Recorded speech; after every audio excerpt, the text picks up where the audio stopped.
Bugün işdə oturmuşduq. Bir neçə gündür ki, artıq aprel ayının əvvəllərindən 3 nəfər, indi dırnaqarası jurnalistlər Gülvadə Abdullayevanı şantaj edərək müxtəlif məbləğlərdə pul tələb eləmişlər. Son dəfə şəxsi məlumatların, şəxsi şəkillərin Gülvadə Abdullayeva atara 1000 manatda pul tələb eləmişlər. Gülvadə Abdullayeva bu pulu vermədiyi təqdirdə onu bu şəkillər, şəxsi şəkillərin yaymaqla hədələmişdilər. Artıq bu günlər işdə oturmuşduq, təxmini 2-3 saat öncə. Gördük bir qrup yenə də həmən ifadə, yenə Pərvin Abuşova, yenə o Sevil, Mozalan, bilmirəm. Bunlar da nağaraşı jurnalistlər, mən bilirəm. Onlar bir çox yerləri, belə həkimləri, estetik mərkəzlərin, dövlətin sahibkarlara verdiyi diqqət və qayğının üstünə xətt çəkərək öz başlanğıqlarını davam elətdirirlər. Biz bununla bağlı Nəsimi rayon Baş Polis İdarəsinə müraciət eləmişik. Onlar da işi araşdırırlar hal-hazırda. Bu günləri yenə də bizim estetik mərkəzinə gələrək orada ictimai sayışı pozmur. Bir qrup qonşuların qapılarını döymüş, səs-küy saldılar, qışqırıq, tənqid, təhqir, olan sözlər, olmayan sözlər birbaşa dövlətin əleyhinə elədilər çıxışlar və oturdular maşına çıxdılar getdilər. Gülvadə Abdullayeva da bu hərəkətdən sarsınaraq özünə, sağlamlığına, qəsdən sağlamlığına xəsarət yetirmişdir. Həkimlər də vəziyyətinin ağır olduğunu qiymətləndirirlər. Dəfələrlə olub?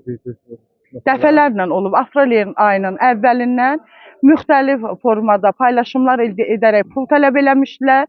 Pul tələb edəndən sonra yazıları çıxartmaq birbaşa reçetvanın sübutudur. Yazını qoyurlar, pul kartlarına köçəndən sonra əlbəttə bizdə bütün görüntülər var, dövlətə təqdim eləmişik. Nəsimi rayon Baş Polis İdarəsinə təqdim eləmişik. Pul təqdim olunandan sonra görüntünü, həmən materialları, yaydıqları şantaj materialları götürürdülər öz səhifələrinə. Bir neçə dəfə. Eyni adamlardır. 3 nəfər, ondan artıq, yəni 4-cü, 5-ci, 6-cı, 7-ci heç bir şəxs yoxdur. Bu 3 nəfər, bilmirik bunların arxasında duran kimdir. Yəni biz müstəqil Azərbaycan dövlətində yaşayırıq. Yəni hegemonluqla məşğuldurlar. Birbaşa hegemonluqla məşğuldurlar. Oldu, təşəkkür edirəm. Mən sizə təşəkkür edirəm. Qardaşım, Mozalan Sevil deyirlər ona. Dəfələrlə Gülvadə xanımı özünün şəxsi görüntülərlə şantaj eləyərək pul tələb eləmişdilər. Əlimizdə kartların altından pul çekləri də var. Video görüntülər də var. Nəsimi rayon Baş Polis İdarəsindən biz bununla bağlı müraciətimizi eləmişik. Bu günləri də dövlətin sahibkarlara göstərdiyi diqqətin, qayğının üzərindən xətt çəkərək həmən şəxslər Gülvadə Abdullayevanın şəxsi estetik mərkəzinin qarşısına gələrək ictimai sayışı pozmuş, nalayiq ifadələr işlətmişdilər. Artıq insan canına qəsd elədi. Bununla da, buradan da yenə bir daha dövlətimə səslənirəm. Mehriban xanım Əliyeva səslənirəm. Biz bilirik ki, Azərbaycan dövləti hər zaman xalqının arxasındadır. Amma bu 3 nəfər şəxslə vallahi bacarmaq olmur o şey.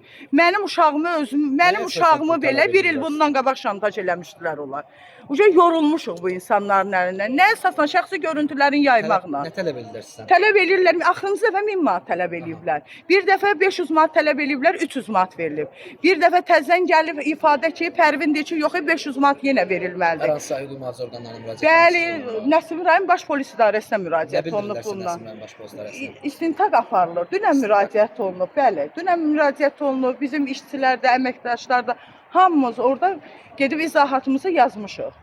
Diqqətlə də işimizə yanaşıblar. Bu günləri bu müdaxilələrə baxmayaraq, bu günləri də gəliblər işin qabağında belə sensasiyon, şoumendilər bunlar. Bunlar nə deyirlər? Bunlar hegemonluqdur. Biz azad respublikada yaşayırıq. Söz azadlığı o demək deyir ki, gedib hansısa ictimaiyyət 3 nəfərdən artıq olan bir yer ictimaiyyətə əsasın pozulmağı deməkdir. Gedib səsimi atın bazara ki, burada mənəm xəlvətdə çox xəlifə. Belə şey olur. Bir abırçılıqdır. Ağzım da söz tutmur. Cəmaatın bir uşağı təxmini 2 saat öncə ağır vəziyyətdə çatdırmışıq. Mənim də qanaxması ilə vəziyyət ağırdır içəridə. Onlar da kimin sifarişi ilə, kimlərə işləyirlər, vallahi bilmirik.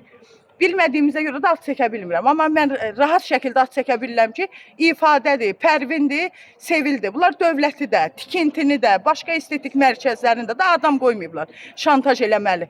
Götürürlər, paylaşırlar.